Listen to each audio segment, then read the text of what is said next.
My best friend asked me, point blank, across her kitchen table at 11 o'clock on a Tuesday night, why I was still single.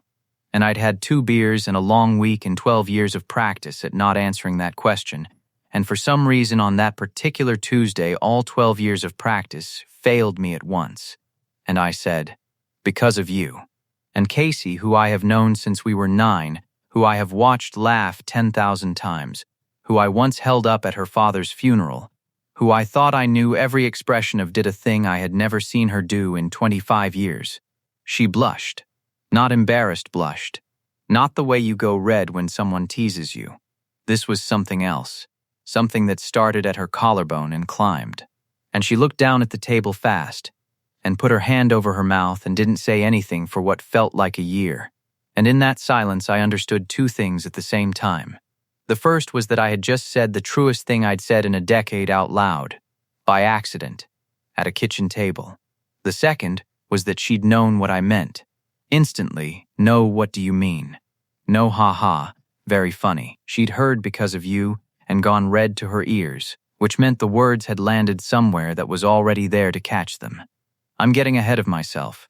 Let me back up, because there's a piece of paper involved, a gas station receipt.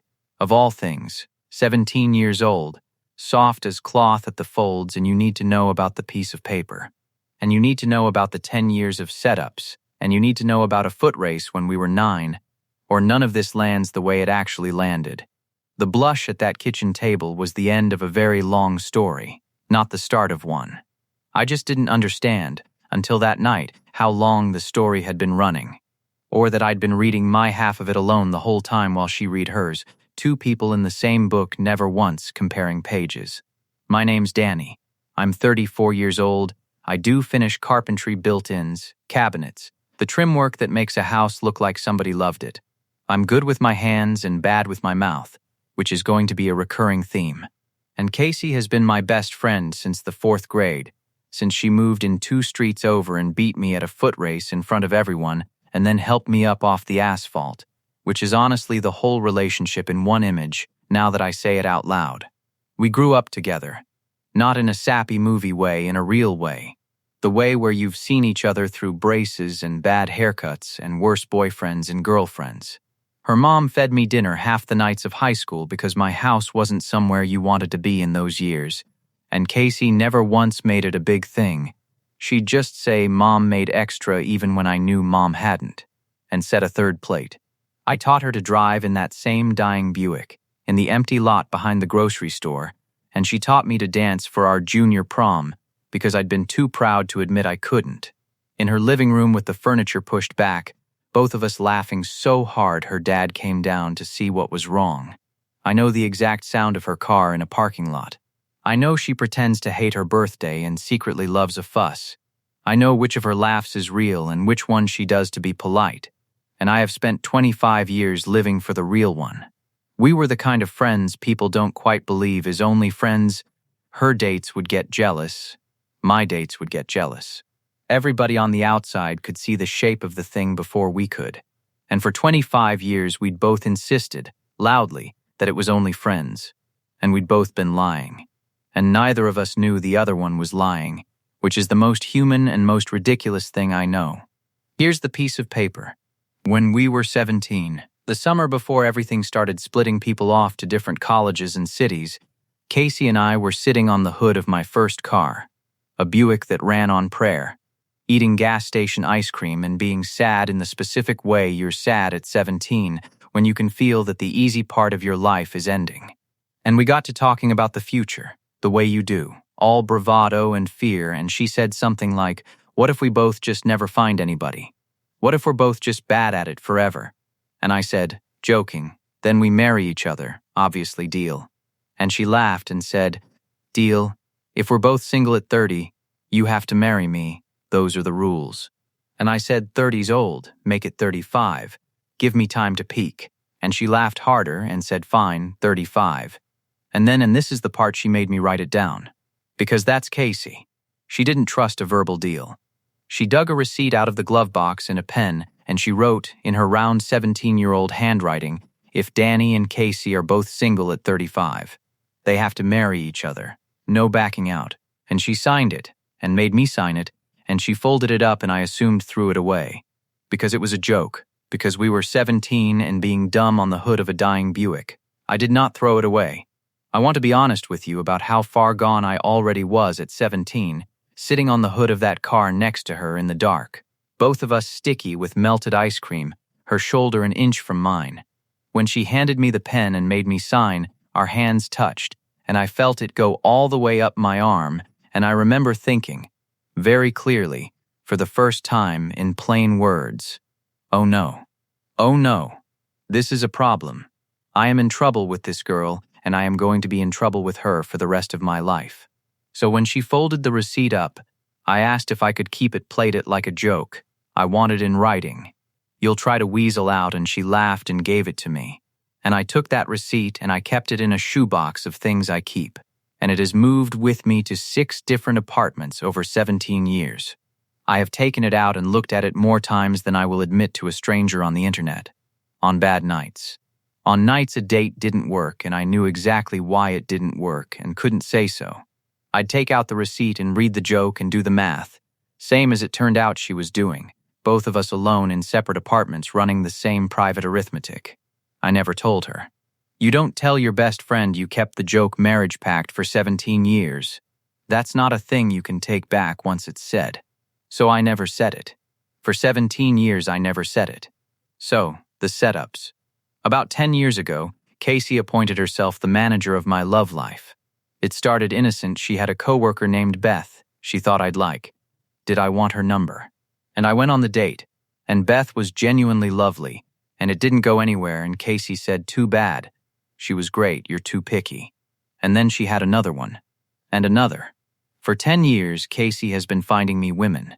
There was Beth, and there was the friend of a friend who did pottery, and there was the woman from her gym who I actually liked and went out with 3 times. And there was memorably her own cousin, at a barbecue, which was its own slow-motion disaster. She kept a running commentary on all of them. She'd debrief me after every date like a coach reviewing game tape. What happened with Pottery Girl, she was perfect for you. She was great, Case. It just didn't click. It never clicks, Danny. That's a you problem. Your standards are insane. Nobody's going to clear a bar that high. And here's a detail I didn't think about until later. Until the whole thing came apart and I could see it clearly. As much as Casey claimed to be heartbroken every time one of them failed, she was also, always, a little too quick with the reasons it wouldn't have worked anyway. Pottery Girl talked too much. Gym Woman was fine, but kind of boring, honestly. You'd have been bored in a year. She'd set me up, and then, the second it fizzled, she'd be right there with a tidy list of why that one was never quite right. At the time, I thought she was just being a good friend, softening the blow. Looking back, she was doing the exact same thing I was doing. She just had a different way of hiding it. And here's the thing I figured out maybe 2 years into it. The thing I never said. The dates didn't work because I didn't want them to work. Every woman Casey sent me was perfectly nice. The problem was always the same problem, which was that none of them were Casey. And I'd spend the whole dinner comparing, and you can't build something real on a foundation of comparing the person across the table to your best friend. So I'd let them fizzle. 10 years of letting them fizzle. And Casey would tease me about being single, and I'd let her. Because the alternative was saying the true thing, and I was a coward with a shoebox. What I did not know, what I would not find out until that Tuesday night and the hours after it, was that the setups weren't what I thought they were either. Because here's what was happening on her side, which she told me later, red-faced, at that same kitchen table. Every time she set me up, some part of her was testing herself. Hoping, a little, that this one would work, because if I fell for somebody she'd picked, then she could finally stop feeling the things she wasn't letting herself feel. She could file me permanently under best friend, happily taken and move on with her life. And every single time it didn't work, she felt relieved. And every single time she felt relieved, she hated herself a little. Because what kind of friend is glad when their friend stays alone? She'd been running the same experiment for 10 years, hoping for a result she was terrified of getting. And getting, instead, the result she actually wanted and couldn't admit she wanted. We were both running the same con. On ourselves. For a decade. 4 feet apart. Which brings us back to the Tuesday. It was nothing special that night. That's almost the worst part. I'd come over after work like I do, she'd made too much pasta like she does. We were drinking beers at her kitchen table and she was telling me about a guy from her office she'd been seeing for a few weeks, and it had just ended, and she was doing her wry thing about it, laughing it off. And then she turned it on me the way she always did, the deflection move, and she said, "What about you, Danny? Seriously, why are you still single? You're not ugly. You're employed. You own actual tools. Why has nobody locked you down?" And normally I had 100 deflections. Too busy. Too picky, per her. Haven't met the right one. I had a whole catalog. But she just told me about the office guy ending. And there was something in her face when she said it. Some tiredness, and I was so tired too. Tired in a way that went back 17 years to the hood of a Buick, and the deflection catalog just wasn't there. And before I could find it, the truth walked out of my mouth on its own. "Because of you," I said. And she blushed and put her hand over her mouth, and the kitchen got so quiet I could hear her refrigerator. "Danny," she finally said, into her hand. Not a question. Just my name, like she was checking it was still me sitting there. "I'm sorry," I said, "because the silence was unbearable and I am a coward. Forget it. That was I've had 2 beers. Forget I don't you dare." She put her hand down. Her eyes were wet and bright, and her jaw was set in the way I'd known since the 4th grade, the way that means Casey has decided something and you'd better keep up. Don't you dare take it back. 25 years. And you finally know. You don't get to say it and then say forget it. What do you mean? Because of me. Say the whole thing. I want the whole thing. So I said the whole thing, God help me. At a kitchen table on a Tuesday, I finally said the whole thing. "I mean, every woman you ever set me up with was wonderful, and none of them were you," I said. The words were coming now, and I couldn't have stopped them with both hands. I mean, I've spent 10 years letting perfectly good women slip away because I'd sit across from them and think, she's funny, but she's not Casey funny. She's kind, but she doesn't get me the way Casey gets me. She doesn't know that I go quiet when a job's stressing me. She didn't feed me dinner when I was 16. She didn't teach me to dance in her living room. I mean, I've been single not because I can't find anybody, but because I found somebody when I was 9 years old, and she beat me in a foot race and then turned around and helped me up off the asphalt, and I have never once in 25 years gotten back up. Not really. And I buried that so deep I told myself I'd buried it. And you asked me a simple question with 2 beers in me, and it just walked right up out of the ground. That's what I mean. That's the whole thing, Casey. There's no part of it that isn't you. There's never been a single day of my adult life that the answer to that question wasn't you. Because of you. It's always been because of you.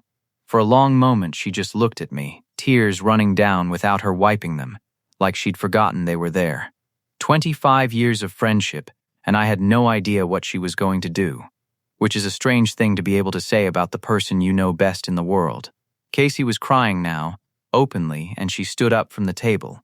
And for one terrible second I thought she was walking away, and instead she walked to a drawer, the junk drawer, everybody's got one, and she dug under the takeout menus and the rubber bands, and she came back to the table and put something down in front of me. It was the receipt, faded almost to nothing, folded soft, her round 17-year-old handwriting. If Danny and Casey are both single at 35, they have to marry each other. No backing out. 2 signatures. I stared at it. "You kept it," I said. "I have one too.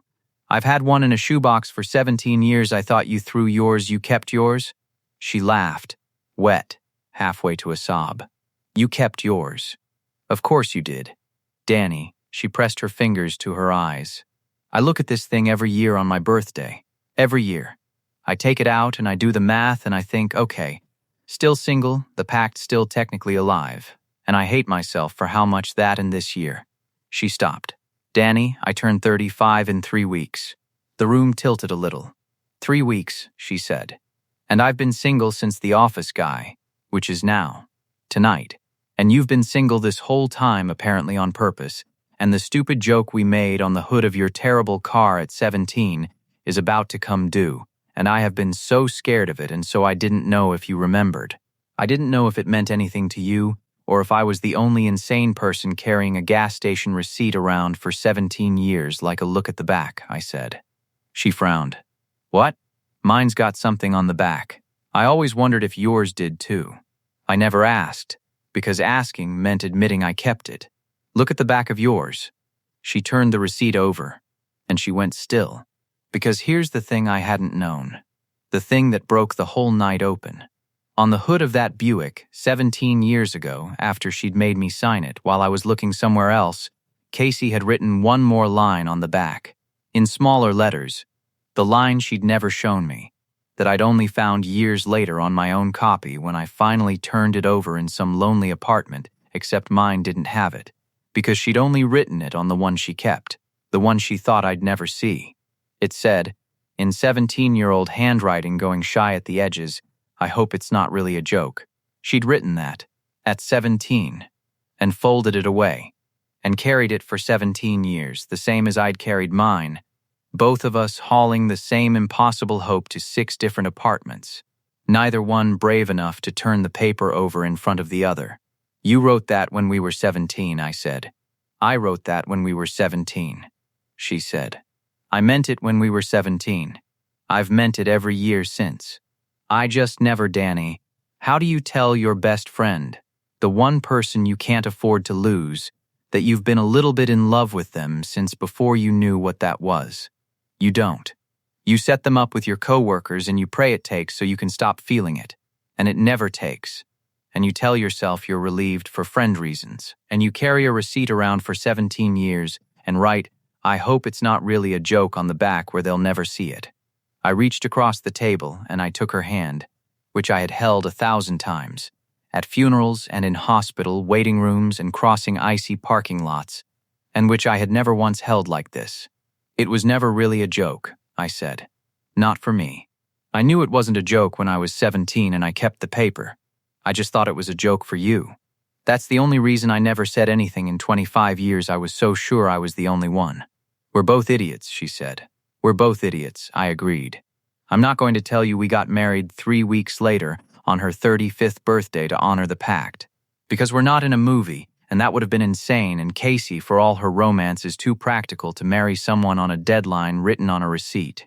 We didn't do that.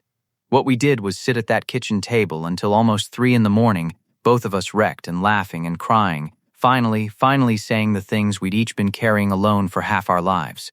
She told me about the setups, the real version. How every single one was an experiment she was running on herself. How she'd pick a woman she genuinely thought was great, and send me off, and then spend the whole evening of my date doing something to distract herself. And how when I'd text her after to say it didn't work out, she'd feel this flood of relief so strong it scared her. And then she'd lie awake feeling like a monster. Because what kind of person sets up their best friend and then celebrates when it fails? I kept thinking if I just found the right one, I'd be cured, she said. I'd be happy for you, genuinely happy, and I could let the other thing go. And it never happened.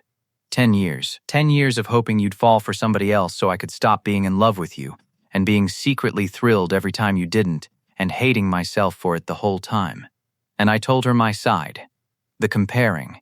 How I'd sit across from these wonderful women and my brain would just run the comparison without my permission. She's funny, but not Casey funny. She's easy to talk to, but not Casey easy. And how I knew it wasn't fair to those women, that they deserved somebody who wasn't measuring them against a girl from a foot race. And how I'd let them go partly out of cowardice and partly out of a strange backwards loyalty to a person I'd never even told. We sat there and we laid all of it out, 25 years of it, turning the whole thing over in the light to look at it properly, and the wild part, the part that still gets me, is that it was the easiest conversation we'd ever had, because it was just us. It was always just us. We'd just finally stopped lying, and then we started over, carefully like two people who know exactly how much there is to lose, because the friendship was real. The friendship was the best thing either of us had ever had, and neither of us was willing to be cavalier with it just because there turned out to be more underneath. That was the thing we kept saying to each other those first weeks. We have to not wreck this, whatever else happens. We have to protect the part that was already perfect. So we took it slow. We're still taking it slow. We went on actual dates, which was the most surreal and wonderful thing. Going on a first date with somebody who already knows your whole life, who's seen you at your worst and stuck around anyway, who you don't have to perform for. There was no nervous small talk about where you grew up. We grew up across 2 streets from each other. The first time I kissed her on her porch, like we were teenagers, which in a way we finally got to be, I was more nervous than I'd been at 17, my hands actually shaking. And she laughed at me. The real laugh. The Casey laugh. The one no setup in 10 years ever came close to measuring up to. And then she stopped laughing and looked at me.